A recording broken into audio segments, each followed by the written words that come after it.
ba beba ya kosakana te ya ba jeté so namna ndotanga ba kombo wana iso ti monsieur Silara ba roya jipe roya telemia je te dis vrai et na moi si moko te ya théâtre na bano ba roya sika o bano ba roya sika ça na moko kutu la tamanette mingi boy il est vraiment pourritir mais ba rebelle o ba matala tala ba rebelle ye moko yebi mamna loba na mona loba boye moko bi aokanga siko good noko kotanga ngati tenganga na tanga mais na bona polémique o ba tata bebe ala vrai lesbienne yo sa ba jeté a BBC na mikolo na ye a BBC na baleki na ye na ya katikati na bana quartier na bana avenue na lupango à côté de la chronique. Madame Candy Bellevue, je la connais depuis. Pendant travailler dans grand frère Nana, Richard Moukoko que je salue. Avant que ma Bellevue à comment les lois tout à l'époque, pendant il y a pas d'habitude en guerre dans mon coteau, pendant travailler tout voilà. Je l'ai connu depuis. Donc pour naïe, ils ont flatterie, mais je suis vrai. Na robé télétolo. Baranki n'est pas raté à l'époque. Ton nom a différence il y a Esobaza Kotoyo, Saïsaï Kotoyo, Esobesora Boaki, Saïsaï Boaki, Batatuka Lombo Boaki, Papa Lobé Boaki. Tu vois harmonie mon boisa. Scolelo tellement diable à côté li batunamité ma comme il utiliser bango le rôle ba papier mouchoir baranki ni comme au monde on a bayo kana te pas na groupe nae ou pas na groupe nae so beaucoup na matanga et comme il place à ba compte à rendre. Mais maman Bellevue a ça mutu na yebi depuis époque il y a Herman Kasongo ba ça théâtre vraiment na bossa animé les aki bazo ça la chérie na Herman Kasongo vraiment c'était une femme que j'ai beaucoup aimée. Mais ce qui n'a tali na kilelo boye n'a pas polémique et autres, je peux dire que c'est vraiment une femme parce que Natikali Koyoka a été à Téléma pour répondre au bâtiment boye à Téléma pour tenir ba. Cela c'est justifié. Vous êtes sur Top Media TV. Très heureuse de vous retrouver encore cet après-midi Bandeko Balandi à Top Media TV. Bonjour, bonsoir, selon l'heure à laquelle Bozolanda. Bisso, bienvenue dans votre émission Code de bonne conduite avec la vôtre Sabrina Niote à la beauté de la presse. Toujours. Alors, Lelo Naza vraiment amoureux pété na plateau na Bisso na kozala accompagné na Betty Dougalatiga avec Tonton Ben le vrai Noko, Noko ba warrior. Il y a le baki aza Noko ba warrior, aza leki ya papa, il poupa. Donc, Lelo to soana ba au Italie, car Ming Pe Cinéma, il y a un beau cannabis au Congo. Alors, sans plus tarder, avant de commencer notre émission, je vais demander à notre réalisateur, toujours là, l'infatigable, de nous balancer d'abord l'extrait de notre film, La Sœur Marie-Hélène, et puis on va revenir tout juste après. Maman, pourquoi tu as monté déjà le on a dit que tu as monté le monde ah, oui, que ma caméra comme l'eau, tout ça l'anga passe.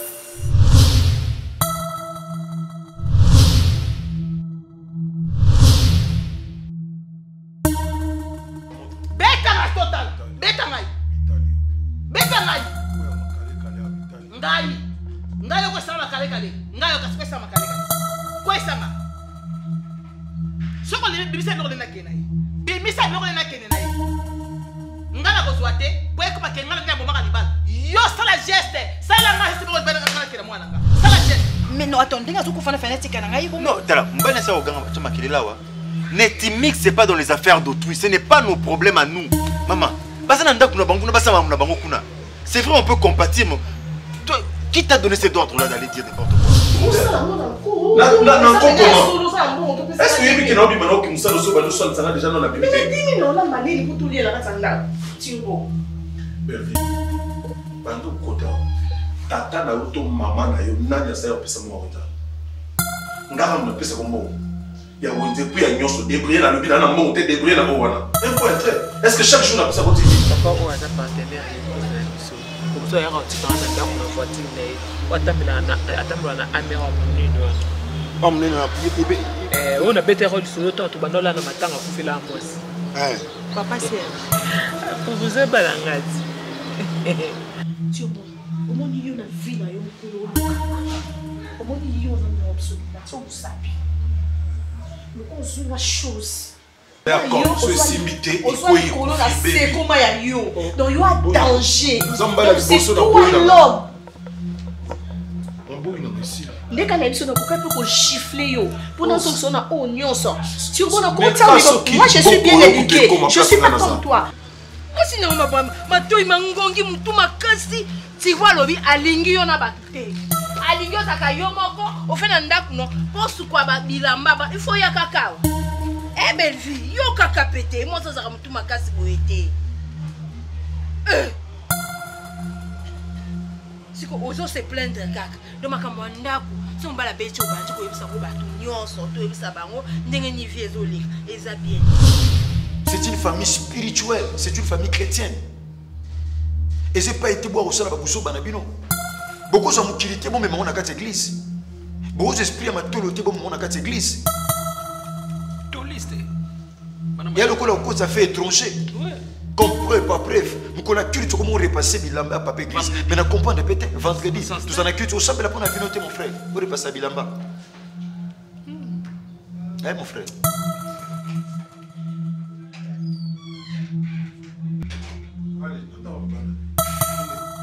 Je suis fatigué.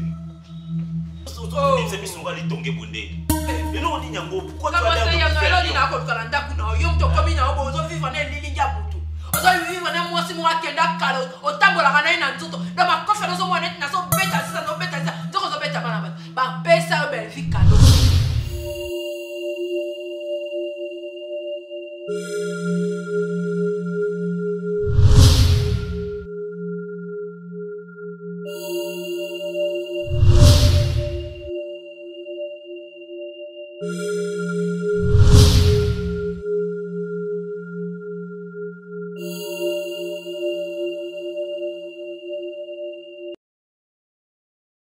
Nous sommes revenus sur ces plateaux, je vous avais dit au début, je ne serai pas seule, je serai accompagnée de nos invités. Bomoni, na mupandi na à droite, on a la maman Betty Douga, la Tiga. Bonjour maman Betty.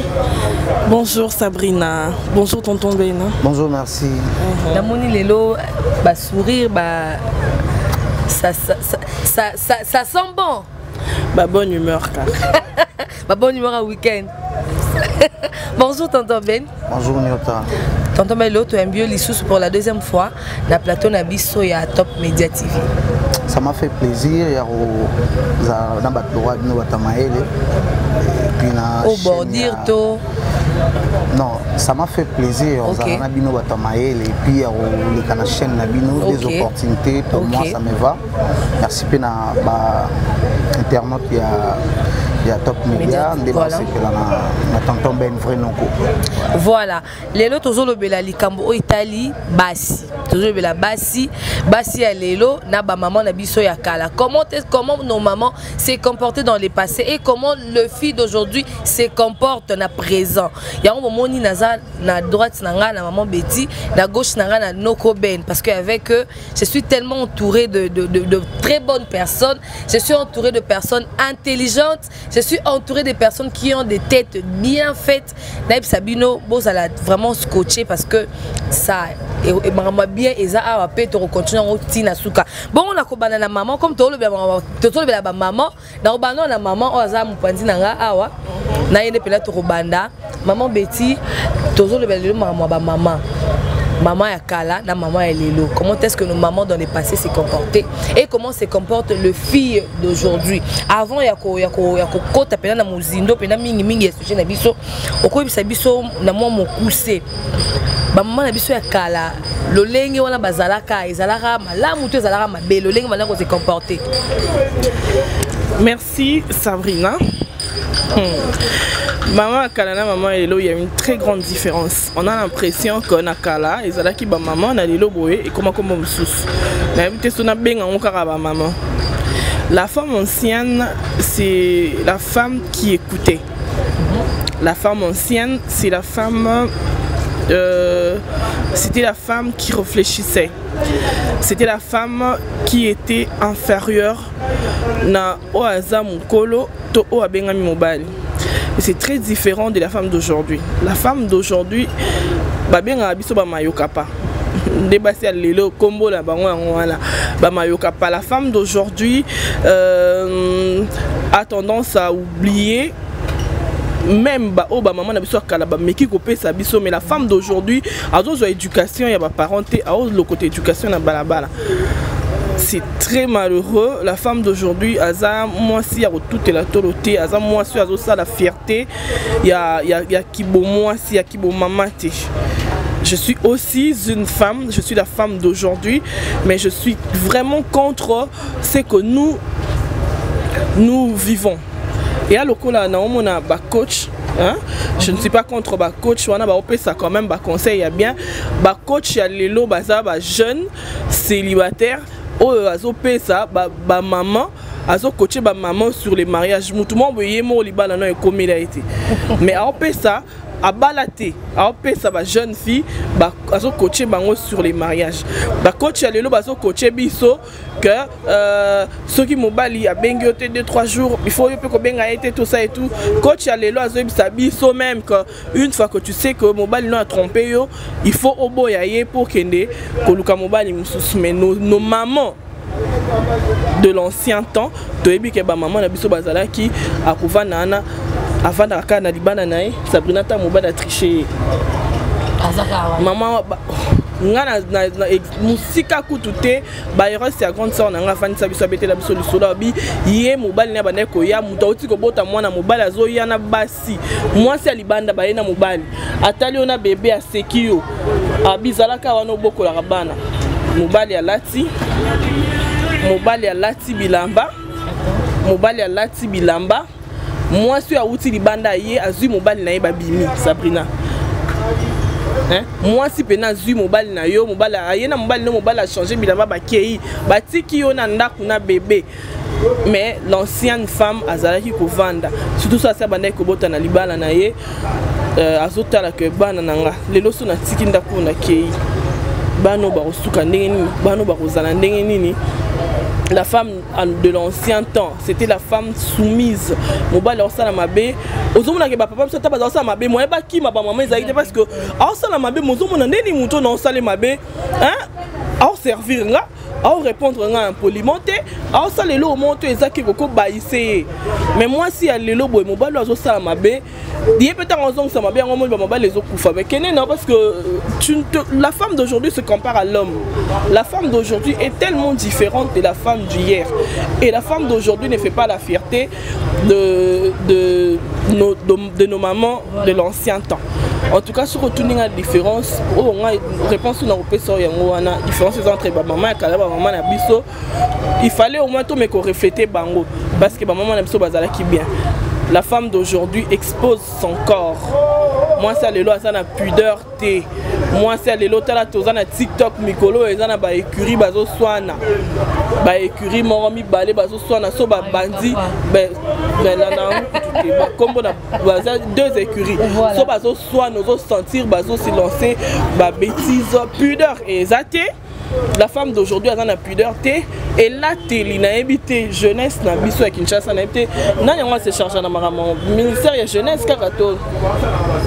La jeunesse aujourd'hui, l'habillement des petites filles, l'habillement de filles bandaka na ba 96 97 ozomona Sabrina ndena zaki koloba la femme d'aujourd'hui aza moi c'est obete la toloté tozo pe sa soni makasi habillement même il y a biso ba jeune fille lelo et comme na niveau moko mais ozomona mutu yemo zomi tu na bitenya bilambo mutu azotambola na ndenge nini. Aujourd'hui la femme pense que en s'exposant ou en étant sexy na bien en route la sexité des habillements moko trop vulgaire, la femme d'aujourd'hui pense que c'est la meilleure façon d'attirer les hommes.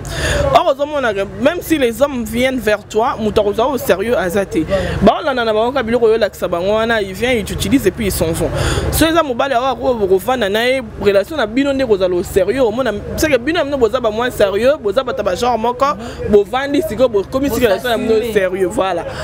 Mais mon tout pena au azo réfléchir. La femme qui envisage travailler dans une entreprise, une société quelconque, soit une entreprise de l'État, moi soit envisager qu'à faire dans le lobby na bureau, à bien madame, il faut déjà attends nous, quand tu vises grand, commence à être, au fait, dans ta petitesse, fais-toi grand et tu seras grand. Tu vises grand, commence à te faire grand même dans ta petitesse. Mais les lots, tu vises grand, mais dans ta petitesse, tu deviens encore vulgaire. Oh, plus so pas sous na poto mais tu vises grand. Grandeur en comme on a ndenge. Hein? Bolimo ça comme na bambongo eza batu ba comme na bambongo moko indigne batu moko. Yé pas zambongo fa finga yé pas zambongo. Il faut à s'exposer. Soit le ba bêtise, ne ba musique na biso lelo comment boy mutu pas talema fa yé ba bêtise donc na ebité. En tout cas, pour na ba femme t'aimer les temps anciens et le temps présent ezo kokanate. Na ebité sur apocalypse, nous vivons le temps de la fin. Donc, soit ils attendent de la fin, tout comprendre, mais ça peut être que le roi attend de la fin, il fallait ça les mains, on peut aussi éviter l'enfer, on peut éviter de se mélanger. Est-ce qu'il faut seulement la femme moderne, à la mode, Sabrina? Aujourd'hui, la femme d'aujourd'hui, elle veut être à la mode. Elle veut avoir le dernier téléphone au Ebimaki, elle veut avoir ça. Bilambo Ebimisika, moi ça se réfléchir, Lambo femme maintenant ils ont nini. Le quoi que c'est lamba sika, surtout à Zolata, moi si nous tenions surtout comme il faut l'attendre. Téléphone le quoi Ebimisika, yo moi si elle est là comme il faut qu'à Zananango, aux Anambo mais il faut qu'à Zoelo qu'on a à la mode. Ata quelque soit pris nango yozo bunana basi ba comme ça la kindumba pas zombongo à son téléphone ba comme ça là n'importe quoi. En tout cas la femme d'aujourd'hui est très différente de la femme d'hier. Différence dans bango za te que ya kaleza ki mabe ya lelo za malamu moi si ya lelo to uti na boye moi si ya lelo zo kitati adina na libulu. En tout cas c'est un peu ce que je voulais dire. Merci beaucoup Betty Douga. On est là qui réfléchit à Madame Betty. Bon, eza ndenga zo monela. Kala ndenga zala ki lelo moni que eza pena babenga ngo des poids des mesures. Ezo kokanate ezo simbate ezo balanate. Tonton Ben avis contraire par rapport à Betty à Otoloba ou bien à idée mususu soit réflexion mususu. Non, en fait, c'est la même réflexion sauf que c'est un sujet très délicat. Voilà. La source de tous ces problèmes, c'est l'homme. Ok. C'est pas la femme, c'est l'homme. Et qu'est-ce que l'homme a à voir Je m'explique. Voilà. Quand nous lisons la Bible dit c'est l'homme qui est le maître de la femme. De la femme. C'est l'homme qui gère la femme. Maintenant, à l'ancienne époque, nos parents, il y a certains parents, l'éducation m'ont raté. D'autres venues sont normales. À Botiba, maman s'échangeait devant les enfants. Or que spirituellement, ils ont un impact. Ils ont un séance. Oui. Bana bazawana mama uti osukola ya s'échanger yaya uti osukola ele qui a vendu wana longoli bilamba ça a impacté aujourd'hui. Mais à l'ancienne époque tellement toyeba tous en profondeur la spiritualité toyeba ngote donc on négligé nous nous trouvons normal voilà ba retomber na ngolelo à l'ancienne époque au mon maman alati ava bima ache jupon dans sa robe, dans sa liputa et tout. Soutien il m'a titillé awa. Donc moi mon ata mwanda mbwana ya nini wana ezate. Mais aujourd'hui, donc si quelqu'un muke kutunde ya lobake bino boya sko ya amitana neka bo bino yemo aloba boya na no simba ngai. Ça fait mal. Voilà. De voir nos sœurs, nos parents, nos mamans de se comporter de la sorte. Donc c'est l'homme qui est la source de tout ça. Parce que ceux qui m'ont mis papa na biso kalaba edikaka ba maman na biso bien. Na bana na biso abasi bien. Lelo tonga to mona ba mambo na sorte. Moi tu sais chez moi bana ngai je dis ça ba comment aussi mbara téléphone na ba ja ba 20 ans, 18 ans, 20 ans. Les éducations na ma. Surtout biso na bandal awa na biso eza enfer. Ozomona moi na 13 ans. Aotambola jana XR. Azuango comment? Mais ça va parents de la sommelier. Voilà pourquoi je dis sous soin na ça papa. Voilà. Moi na 13 ans. Réseaux sociaux, Facebook, TikTok, Instagram, WhatsApp, diable a pèsé en forme mon robot. Imaginez mon là, moi on a 13 ans. Mes parents ont incapacité à assommer XR. À côté de on a tonton Moro il y a 30 ans. Na Facebook. Il y a un téléphone. Il y a viens, je vais t'acheter les téléphones. Elle vient wana. Bon, soukara na vient wana. Il y a des problèmes. Donc déjà, sans y a responsabilité, mes parents ils ont été. Comment Naï, Naoye Bango à l'âge de 12 ans, à Coxy 12 ans. Grande sœur Motono Vananae, Bamapang, Tokangama, en fait, le pan, moi, mais Bandabo et Kangama, à son mélange à Ketch. Après ça, cadeau anniversaire. Cadeau anniversaire, tu n'as pas de classe. Ok. Ce qu'on dit à la cabo, outil classe, Kabelanga Ketch. Mais il faut mon niveau, Bétanga n'a pas l'air. Tara papa obeta maman obeta ba sangi sur famille mais ba vendre na 4-4 tala niveau ba betanga mais c'est pas le cas avec les enfants d'aujourd'hui, quelles que soient les femmes, quels que soient les hommes, c'est pas le cas. Donc tout ça soyi papa biso acceptera ngo mais les longa na beba mais comme accepter en côté gloire à Dieu na beba te bande on n'a pas basi ba beba te biso peut-être toujours chance wana ya beba te mais les autres. Donc pour moi, ma maman est kala, na ba maman lelo, source ya obé ba ya ba maman lelo, et ça ba maman soit kala.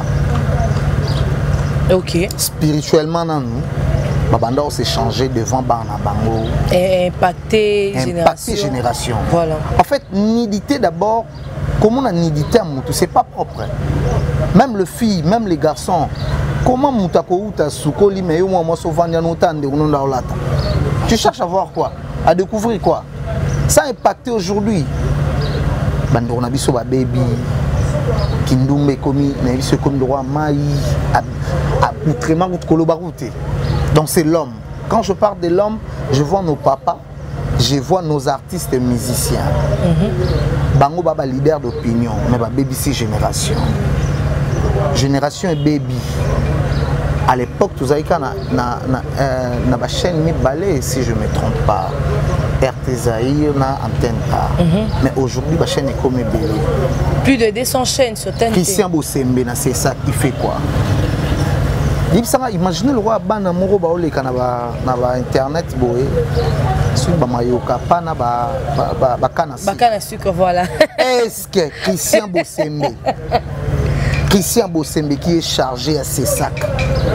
Il y a en internet, c'était Nanda Kuna. En fait, ce qui est bizarre aussi sur cette histoire, il y a des mamans qui s'intéressent à ça. Et puis, bon, c'est la peine en haut. Et puis, ils disent que l'État rocat et les bus au rang de haute pour autres peine en haut. Voilà pourquoi je dis c'est l'homme. Parce que c'est Christian Bossembe qui est l'homme. Il y a en tête, il y a Bamarambo, il y a Okatango. Il y a Katara, Bamambo, il y a internet. Akatima, il y a des musiciens. Voilà. Kobeng, ça va musicien, qui est dans le bureau. Il part faire quoi? Dans le canin. Marambo fois ça là, ça là ngote. Génération Zobeba. Il s'en a bano ba ko leba 12 ans et ba mona ba biloko bongo. Au fin insanité, moi on a capté ango. Il est pas bloqué. Au fin. Donc pour moi je dis source ya ba mambo nyonso c'est l'homme. Voilà. Alors, tonton Ben, la première question, na ba dire na binomi balenda nande ko beti na zui moi sous question mais na ozonga nango. Faites-nous d'abord la différence entre une femme et une fille. Parce que ben ba femme, monsieur peut pas appeler ba femme té. Monsieur est une femme mariée mais une femme té. En fait, dans la femme, on voit la grandeur d'esprit. Il y a un bon sens de gérer les choses. C'est une personne qui a un grand cœur. Mais avec la fille, c'est la turbulence, l'immaturité, faible d'esprit. Mais avec la femme, c'est la force, l'affermissement, le futur. La femme voit de loin.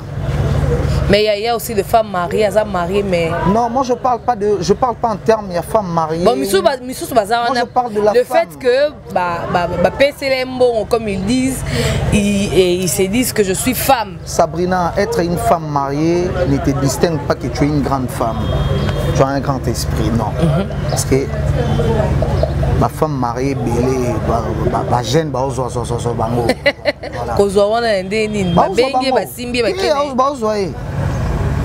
Vraiment. Donc, parce que femme mariée, il y a une alliance à China, sac, c'est normal, là, tu peux alliance à qui? Non, alliance. Tu vois? Donc, femme en général, à sa moto, il faut un esprit. Il faut avoir un grand cœur. Il faut avoir la fermité. Donc, il faut la fermer. Mais avec le fils, c'est la turbulence. Touché. Mais avec une femme, on a mobile à chaque jour 0 heure, 1 heure, 2 heures. Famille, voilà. Les enfants. Voilà. Mais avec le fils, son balazon 1 heure, 2 heures. Mon balazon 3 heures, 4 heures. Touché. Tu vois une différence? Une nuance. Donc, le femme mariée, le mariage n'est pas stade moraux, il y a pas grande personne. Non. Le mariage, c'est pour le vrai. Quand tu appelles femme mariée, tu dois être vrai avec ton homme.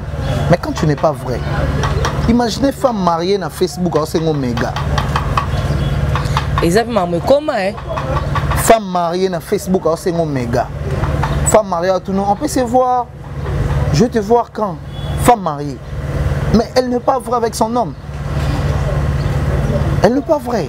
Donc, la femme doit être une personne qui sait gérer les choses.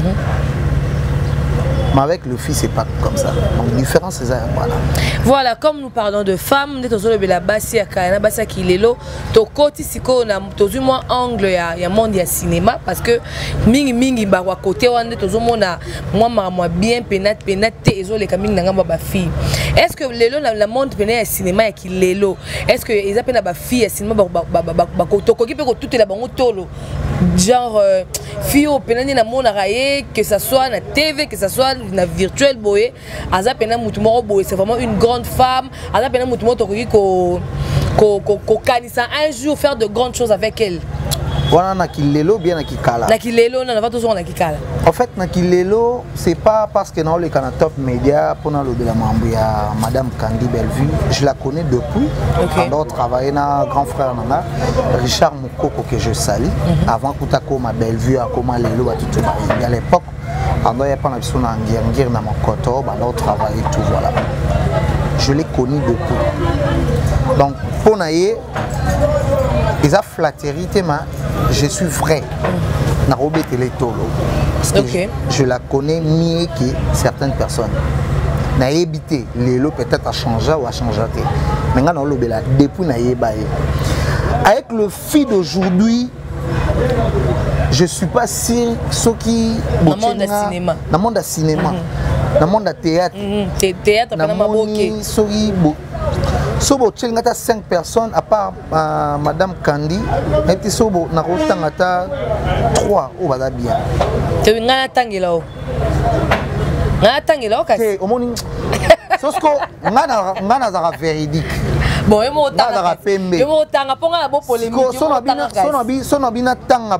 Top Média et Bima.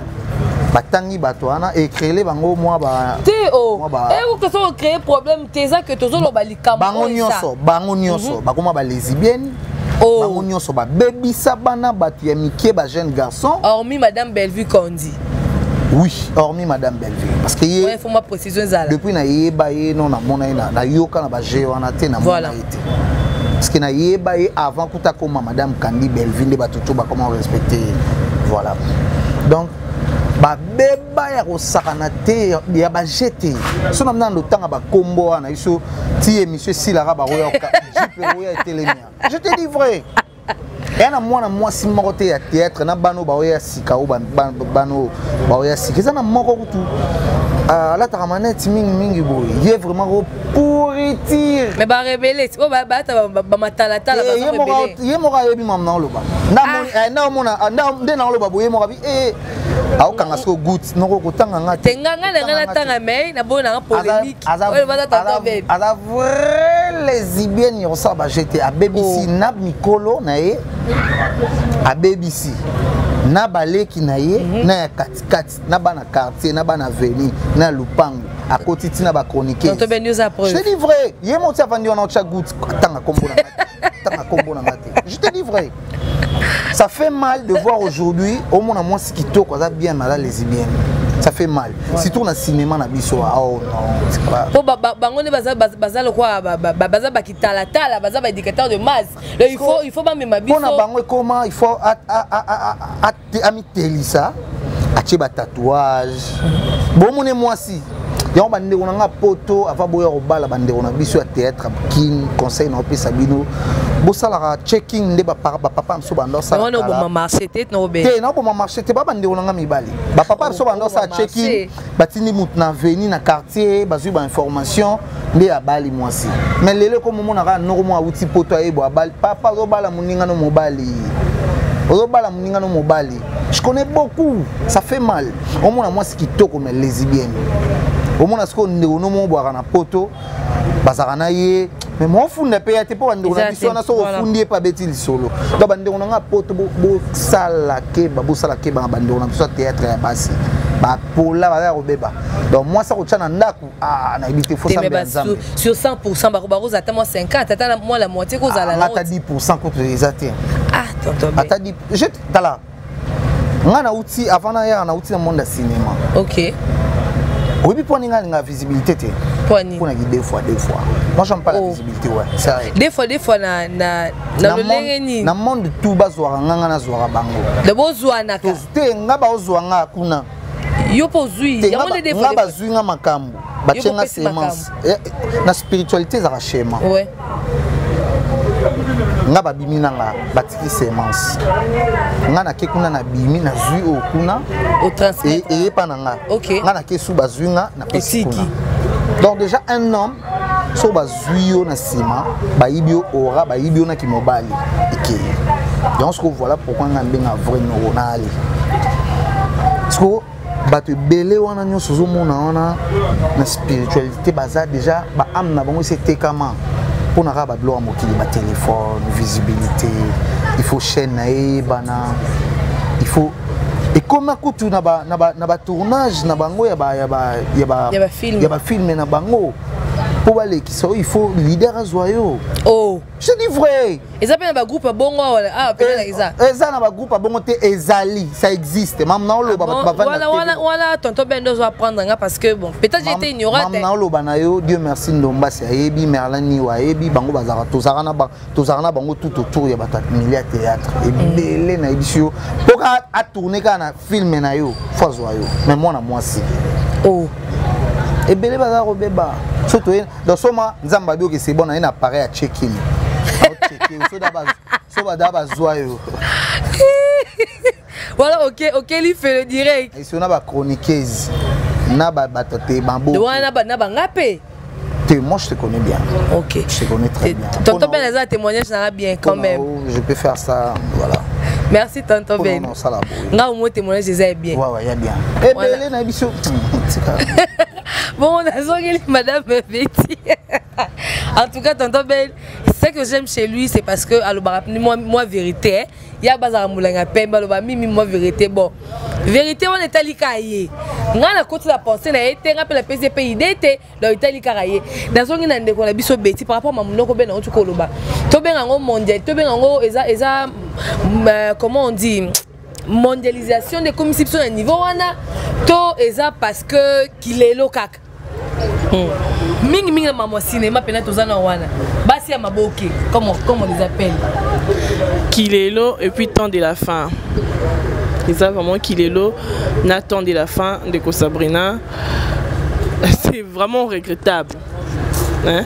C'est très regrettable nayoka que tuna qui différence entre cinéma nakala na lelo nakala théâtre na biso zaki net théâtre ya lelo te théâtre akala même question hein, pardon la même question dans un tonton belle donc différence entre cinéma nakala théâtre ya kala ezalaki condition moko kako ezalaki pour adhérer dans ba groupe théâtral ezalaki koyeba kosala théâtre hein koyeba ko jouer soko yebi ko jouer ba kopesa yo place dans eux et tout mais na théâtre ya lelo c'est vraiment regrettable et comme na ba condition mo lokola la musique et comme na ba condition lokola na ba misala mingi na ba banque nde ba lobaka que na ba banque commandé ngwana.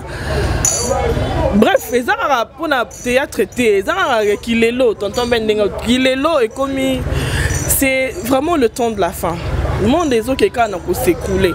Les lots comme il faut baper ça au place mon boy. So ça mobile, bah comme au senga babi mano, permis de bande économie bali. So ça moi si bande kobasi, bah comme au senga babi manayo, théâtre na biso à l'élo. Et comme il faut voter ma pose à la bien, il faut oya, ozala, hein, la côté à mutumoro boye, yo faut bando finga batouana, yo faut bando finga batouana, kuna yo faut finga bango, pour otale ma pose à succès, to pour bandi mayo, na estika moro boye. Donc Sabrina, c'est vraiment regrettable. Non, mon amour qui est des caca, n'est trop qu'il n'est pas un attend de la fin.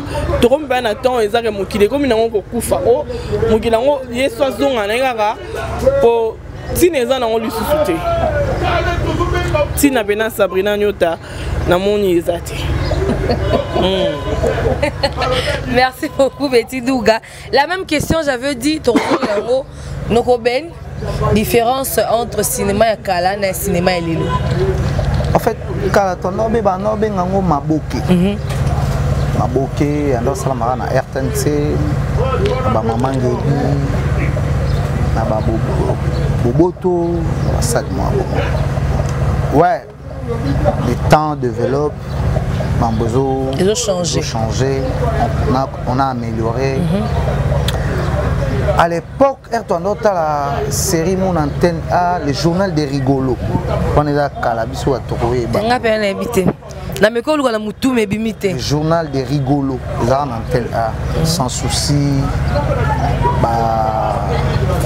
Ça, quoi. C'est tout là, Mangwaou, tu vois. Baranki les a ratés à l'époque.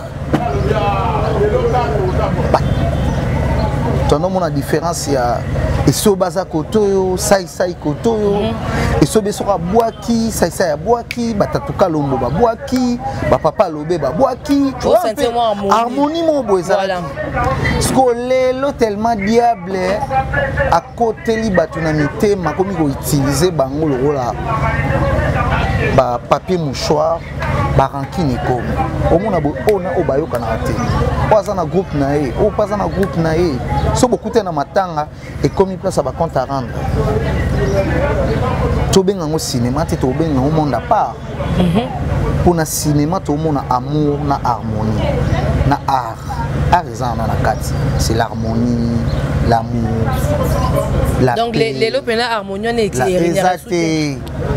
exact. Comment on a un tournage, tournage, on a boudé kuna na kwa na on pas boudé kuna na kwa na on pas boudé kuna na kwa na. Mais à la fin de compte, vous tournez ensemble. Vous tournez ensemble, mais guerre d'esprit ali. Mais est-ce que tout le monde a pas Nigeria au monde ba harmonie mo boy, amour mo boy. Mais biso au monde par exemple maman Kandia Robengisa X. Tellement X a raneki X a yo kana atena ami en commun moya maman Kandi aoyati. Logique. Comprendre? X wana robeng ça Y a yo kana atena Z moins baya ba sangana. Exact. Voilà. Donc ils ont beau man. Et puis les ibénismes même ils ont beau maman Kambo. Au mona batauti na art na ina ndako ayena ngo.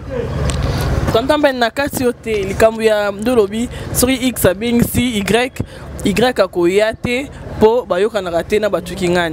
Bakoma soit basali bongo, soit baroya bamonya en place na bango baroya ko sala concurrence, soit bamonya en place baroya ko créer des ordres, place bako finga na bien, place lo baebi que réseau lobby na bango et ko marqué o kuna l'attaque boy. wana lataki mabe oyo kuna ataki perruque ya boye wana ataki perruque ya mabe. C'est vraiment la jeunesse aujourd'hui, c'est de la merde. Le cinéma d'aujourd'hui, ça devient de la vraie merde. Maman, moi je vécu ça dans ma tante, grand frère, dans Junior Nzambi, paix à son âme. Ok. Moi on a 9 ans. C'est un grand réalisateur, a réalisé des films belé dans beaucoup. Bah toi théâtre, bah mais tu sens que na habité so bah qui neuro c'est bah non zélandais muta kufa po. Baya. Na ebisio, na ebisio, c'était c'est ce qui se passe aujourd'hui malheureusement. Na Sony. Talaka bato théâtre nous soit bas city bakena na tikala opesa ta mutu mbote te. Na ebité bah donc na ebité soki eloni sala bango bongo. En fait diable a commis na moi a commis na 80% ya pouvoir likola ba fina biso théâtre. 80% ya pouvoir likola ba fina biso théâtre. Mais elongo ba bosana gloire au diable opesa yo. Ils ont courte joie. Voilà. Ngalo ba rendez-vous na kibotata. Toi ba parents oui, mais toi ba jeune. Toi comme ba 50 ans, ba 60 ans, ba retomber na ngoezonga.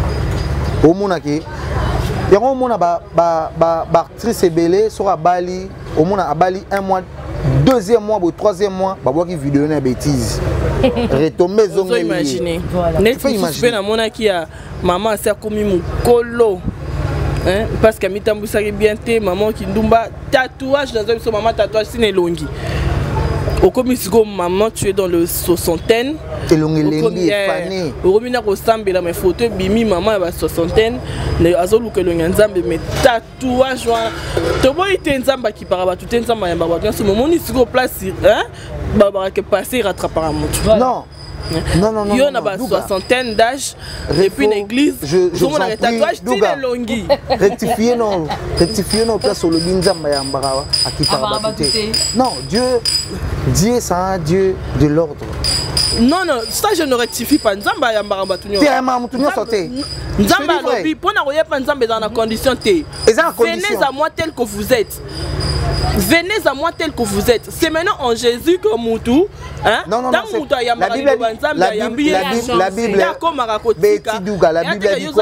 Bible dit quoi? C'est lui qui confesse ses péchés sincèrement. Papa n'a pas de maintenant on ne peut pas appeler à l'église hein, un pécheur, pécheur, pécheur. Il faut pas bien gagner dans l'église. C'est alors qu'il comprendra Dieu. Non, qui va commencer à confesser ses péchés et puis il va commencer peut-être, il va regretter peut-être ce qu'il a fait. Mais qu'il soit vrai. Qu'il soit vrai. Il y a un lobby. Dans l'église, babo ya ramutu. Te baya ramutu lo lenge mutu wana zali. Dans nenge ya kozabo, on a liboma, on a kinduma, on a qui lesbienne na yo. Jésus a dit viens à moi. Viens à moi. Te moi qui des fois tu peux ça moi couleur mon boy. Qui lesbienne. Des fois tu peux ça moi couleur mon valeur mon boy. Vous êtes tika ndumba ya tika moyibi aya epa ya Yesu. Koko moi koko me pa Yesu. Et là, l'église, c'est comme quand sœur Wana, à la team, un pasteur, notre pasteur Didier Aloba, à ta sœur Wana, la team, bien n'engeni. Botika, Bobi Misaete. Non. Yokana Ebisayo, papa. Yokana Pasteur, non, Aloba Mabé. Non, petit pasteur, non, Aloba Mabé. Aloba Mabé. Mutuana, oh, na elateli na Wana. Babengi si l'église aya. Ce que ça bino boy. À côté pour la tinde ngwana soit bobani ko couvrir ye poza muto abongani na noté tama mona bongo eko gêner ya okenda ko kimana ye akwana siko o gagner amnani ako kimana ye. Or ce genre de personnes dans toujours ma bongo l'église faut tika mamba za l'aise ndenge bazali enseignons-le. Si réellement ne ba bengisa ki ya kaza poso yoka libanza botika yoka libanza elle va se nourrir de ça. Lobia yoki, lobia na yayo. Tant mazo comme au sambela. Tant yemo mazo bakende na lati boya koka isuko ya église nengwana ti. Et tika la peut-être libanda. Et tika la libanda na petit à petit pour on ti libanda pe et si nango. Madame Nyota. Na fungola moi parenthèse mon muke. Momeli masanga. Oya yebika. Bon, tozaka na kati wana. Tosa nokito 40. Ouais. Tosa la sushi. En fait, aujourd'hui aussi nos églises baza parmi bateau bazo bebisa jeunesse. OK. Ba bebisa jeunesse, je m'explique. La parole de Dieu est mal enseignée aujourd'hui. Déjà un gagnant d'âme. C'est lui qu'on appelle gagnant d'âme. Lui-même doit être exemplaire. Un évêque est irréprochable, c'est écrit dans la Bible. Mais aujourd'hui, nous voyons mon pasteur, il ne se comporte pas bien. Imaginez, pasteur, il y a Mamadou Gazoé Bissaé, nous tous sommes une église, façon de soit là, non! Air de choses qui est gagné âme. Il faut expliquer dans la maison de l'Éternel. Il faut la bien habiller. Non. Tu ne peux pas venir à l'église comme ça, tu exposes tes seins comme ça aux yeux pour pasteur,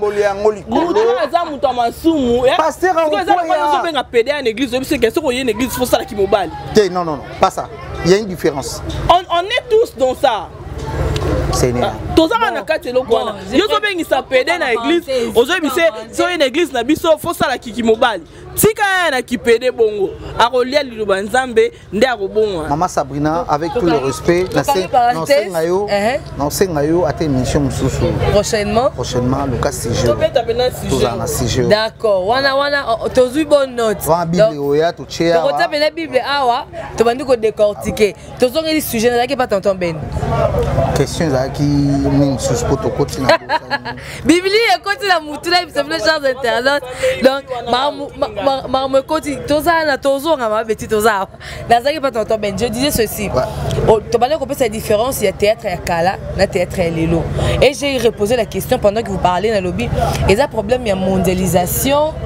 To eza problème tozo lukato copier ba occidentaux ou bien totika la origine na biso. C'est une maladie spirituelle dont nos pasteurs, nos pères spirituels, il faut basa la fort ba récupérer ba âme perdue. C'est une maladie spirituelle. Maman Nyota, ba roye bisayo omoni faire l'amour avant le mariage sans péché. Ba ko quitter la Bible était Bino ba sambela la Bible moi trop. C'est dans la Bible. Voilà. Parce que bakoye bisayo. Hein? Tu peux pas faire l'amour avant le mariage. Oro silika. Parce que nous autres tondi sami na ba sentiment. Trop charnel.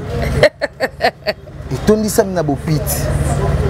Siko Rosiliko Tomboki, comment passer au thé à Naboé? Mais que c'est normal, bah on ramène au canal voix moro, na bonne voix. C'est ça. Mais aussi on a n'engagé na. C'est ça avec nous aujourd'hui. Au monde a mutazoya, mutu déjà ra ok théâtre otala. Eh, Fiona zombal na poto. Fiona tambola na iPhone 13. Fiona boy. Acheda na mutu nene na ok théâtre bono zoblo onyo soama. Donc aoya n'est pas pour appeler ça batou. Bonne humeur té appeler ça batou. Ba art na été. Donc yoye la ba objet moro boye, ba futilité moro boye. Donc y a un baby si cinéma na biso lelo. Influence. Bateau bazaki liboso ba influencer bateau bazaki na sima ba baby si bango. Bango ba théâtre bazolo ba que ba comme la peut-être ba ndenge ozolo bela parce que bateau ba sala théâtre ka ba maman chaque opé à son âme ba maman la bisolo so bango ba sala théâtre bien té bango trouve ba corriger bango. Ba sala théâtre bien. Parce que ba amna bango isa ba amna bango. Je disais influence mo côté pa ba fina biso ya théâtre lelo yango yo baby ça. Donc bande on a biso ba bongisa conduite na bango o ba sala lelo ba retomber nango yango do mona sora bali lelo après 2 semaines 3 semaines la vidéo est bimi il bat les koufi pour qu'il les bien les équipe bon bah comme si il les bien l'aura bolingo amour vrai donc photo e bagé x na y ba moi na mbali donc bah comment on l'axe biso ne to na biso boy toza moi na mobile ya solo donc voilà conseil na opesa bande on a biso ka yango na ba bongisa bazala vrai na ba relation na bango bazala vrai na ba vie réelle na bango ezala elo mo te ke lelo après to comme lobby komi beaucoup les kana ba télé l'état sunganga l'état osunga te po yomo déjà lobby baby ça déjà lobby assumer car assumer ka ba ba ta maman belle vie assumer ba problème na donc voilà mot de la fin na ezali na pesi mbote na ngana batutu balandi biso, merci na yo et puis merci na Maman Betty. Merci aussi na Montréal, merci aussi na internaute nyonso ya Top Media et puis na pesi mbote na batutu balandi biso, na pesi mbote na Bella Lubs depuis Paris, na pesi mbote na Maître Finish depuis Paris, na pesi mbote na Octavie Massampo depuis Paris, malgré tout so la thème il y a eu un raté donc batutu balingara tonton Ben so balba joindre nga ba benga Maman Sabrina. Voilà, numéro ezaka affiché wana. Ouais. So pe bolbo c'est détendre boya na Night Club Foucavé chez Ladi, tous en Bandal na terrain Beverly, référence Shop Orange so boya wana. Beaucoup ta batutu baza wana. Merci beaucoup. Merci beaucoup tonton Ben. Maman Betty, un mot de la fin et puis quelques salutations Zangarata la congolaise toujours. Tolinga mabanga iratakate. Vraiment, maman Sabrina, tonton Ben, c'était déjà un plaisir qu'on passe ces petits moments ensemble. Mot de la fin, conseil, oyonga inakoki kopesa na ba ndeko na biso. Il y a cinéma mingi ya lelo mingi kwande kuna super cinéma na biso nyonso tout ba jeune congolaise surtout to mi sopaka na kilelo te. OK. Kilelo c'est bien mais lobieza. Tu comprends? Faut vraiment être sage pour comprendre ce que j'ai dit. Kilelo voilà. C'est bien. Lobi pe ezali. Lobieza. Hein? Lobieza. Lobi yango sikoyo. Nande bo memela kilelo boy lobi ezande ni Sabrina Nyota. Je te dis. Kilelo to s'emporter plus dans kilelo, nous oublions que demain il faut tous la exemplaire pour la descendance na biso. Na yoka ki musus commentaire monde internet zo batali comportement ya la femme modeste balobi ya génération na biso babi biso net oza ba enceinte o bana biso lobi ba ko belela net biso to belela ka esprit ba koko mono baba biso net ko ba koko biso siko tanto za bana na biso tango ba belela biso ba koko wana to tambola ki neni na sa mokili yango to ba ko belela biso poto sala ba to sala ba nitini. Voilà. Donc essayons vraiment de revoir les choses, essayons de faire tout ça makamuna lolinga malam parce que auto ça la lelo yamabe to refuta on kara to refuta on a ba comportement to mon n'est pas bana biso. Voilà.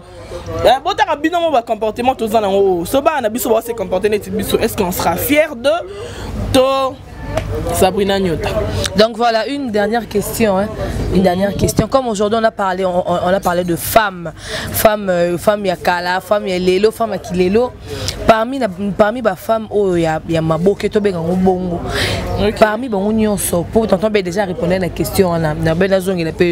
Moi, si ni lelo, au hasard, au tokolo bakeu, sur total, il y a théâtre, total que cette femme, elle est exemplaire. En tout cas, il faut prendre un exemple, pas femme ou soit t'es pas fille, on peut dire ça comme ça.